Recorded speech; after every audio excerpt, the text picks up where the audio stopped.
Hello everyone. आज मैं आपको एक्सप्लेन करूंगी अलेक्जेंडर पोप की पोयम एन ऐसे ऑन मैन। अलेक्जेंडर पोप की एक बहुत लंबी पोयम है एन ऐसे ऑन मैन, जिसमें 4 एपिस्टल हैं। इस पोयम में हम एपिस्टल 2 की लाइन 1 to 18 पढ़ेंगे। इस पोयम में पोएट ने इंसानों के नेचर के बारे में बताया है। Know then thyself, presume not God to scan.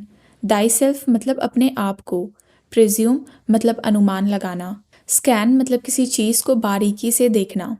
Poet कह रहे हैं कि अपने आप को जानो, भगवान को बारीकी से देखकर उनके बारे में अनुमान लगाने की कोशिश मत करो, यानी भगवान के तरीके समझने की कोशिश मत करो, बल्कि अपने आप को जानो। The proper study of Mankind is man. इंसान की स्टडी करना ही मानव जाति की प्रॉपर स्टडी है। यानी अगर हम मानव जाति को समझना चाहते हैं तो हमें सबसे पहले खुद को समझना चाहिए। Placed on this isthmus of a middle state. isthmus मतलब ज़मीन की एक पतली लाइन जिसके दोनों तरफ पानी हो और जो लाइन 2 बड़े लैंड के टुकड़ों को कनेक्ट करती हो। इस लाइन में पोएट बता रहे हैं कि इस दुनिया में हमारी पोजीशन क्या है। हमें एक isthmus में खड़ा किया है जहां हम बीच की स्थिति में हैं, यानी ना ही हम भगवान के जितने महान हैं और ना ही जानवरों के जैसे हैं जो ग्रो नहीं कर सकते। A being darkly wise and rudely great. Being मतलब प्राणी, डार्क का यहाँ मतलब है धुंधला। इंसान एक ऐसा प्राणी है जो बुद्धिमान है पर वो डार्कली वाइज है, यानी उसकी बुद्धिमानी अभी भी धुंधली है या अंधेरे में है। क्योंकि इंसान बुद्धिमान है पर अभी भी इंसानों का ज्ञान आधा है। इंसानों को अभी भी बहुत सारी चीज़ों के बारे में नहीं पता, इसीलिए कहा है कि इंसान डार्कली वाइज है। और रूडली ग्रेट का मतलब है कि इंसान महान है पर अभी भी असभ्य है, अशिष्ट है, यानी इंसानों की महानता पूरी तरीके से डेवलप नहीं हुई है। With too much knowledge for the sceptic side. Sceptic मतलब डाउट करना। हमारे पास इतना ज़्यादा ज्ञान है कि हम डाउट कर सके। With too much weakness for the Stoics pride. Stoic मतलब मजबूत इंसान जो अपने दुख को बिना दिखाए ही सह ले। इस लाइन का मतलब है कि हम अपनी मजबूती पर गर्व नहीं कर सकते क्योंकि हमारे अंदर बहुत ज़्यादा कमज़ोरी भी है। यानी इंसान में बहुत ज़्यादा ज्ञान भी है और बहुत ज़्यादा कमज़ोरी भी है। He hangs between in doubt to act or rest. इंसान इसी डाउट के बीच झूलता रहता है कि वो काम करे या आराम करे। इंसान डाउट में रहता है कि उसके पास इतनी नॉलेज है तो वो काम करे, या फिर उसके अंदर कमज़ोरी भी है इसीलिए वो आराम करे। In doubt to deem himself a god or beast.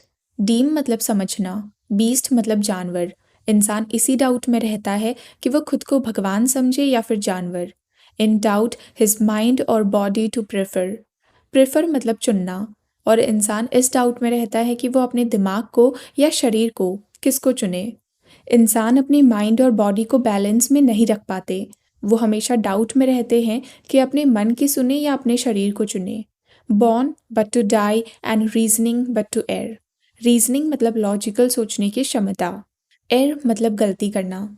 इंसान पैदा हुए हैं लेकिन मरने के लिए, और उसमें लॉजिकल सोचने की क्षमता है पर गलती करने के लिए। इस लाइन में पोएट ह्यूमंस की लिमिटेशन बता रहे हैं कि इंसान पैदा होता है पर वो अमर नहीं, वो पैदा होता है मरने के लिए। और ह्यूमंस में सोचने की कैपेसिटी है पर ज़्यादा सोचने की वजह से ह्यूमंस बहुत गलतियाँ करते हैं।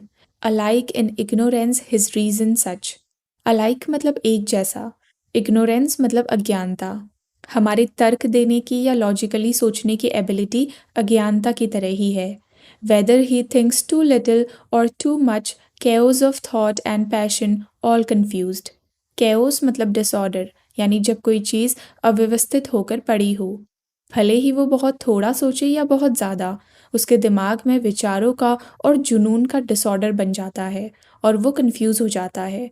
पोएट कह रहे हैं कि इंसान का ज्ञान भी अज्ञानता के समान ही है, क्योंकि वो बहुत कम सोचे या बहुत ज़्यादा, उसके थॉट्स सब मिक्सअप हो जाते हैं और वो कंफ्यूज हो जाता है। स्टिल बाय हिमसेल्फ, अब्यूज्ड और डिसअब्यूज्ड। अब्यूज्ड का यहाँ मतलब है गुमराह करना और डिसअब्यूज का मतलब है सच जानना। इंसान खुद को गुमराह करे यानी गलत बिलीफ को माने या फिर वो सच जाने, ये दोनों ही उसके हाथ में है। Created half to rise and half to fall.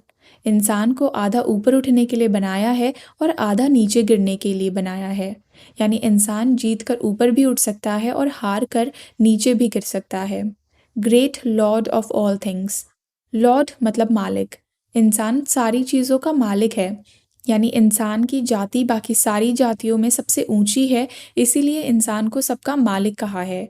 Yet a prey to all. Prey मतलब शिकार, फिर भी सबका शिकार है, यानी इंसान कमज़ोर भी है, इसीलिए वो सबका शिकार भी है। सोल जज of truth in endless error hurled. Sole मतलब एकमात्र, हर्ल्ड मतलब फेंकना। इंसानों को कभी ना खत्म होने वाली गलतियों में फेंका गया है, यानी इंसान को ऐसा नेचर मिला है कि वो गलतियां करे, और उन गलतियों में वो एकमात्र जज है सच्चाई का। The glory, jest and riddle of the world. Glory मतलब गर्व, जेस्ट मतलब मजाक, रिडल मतलब पहेली। इंसान ही इस दुनिया का गर्व है, मजाक है और पहेली है। यहाँ पर ये पोयम एंड होती है। Thank you for watching.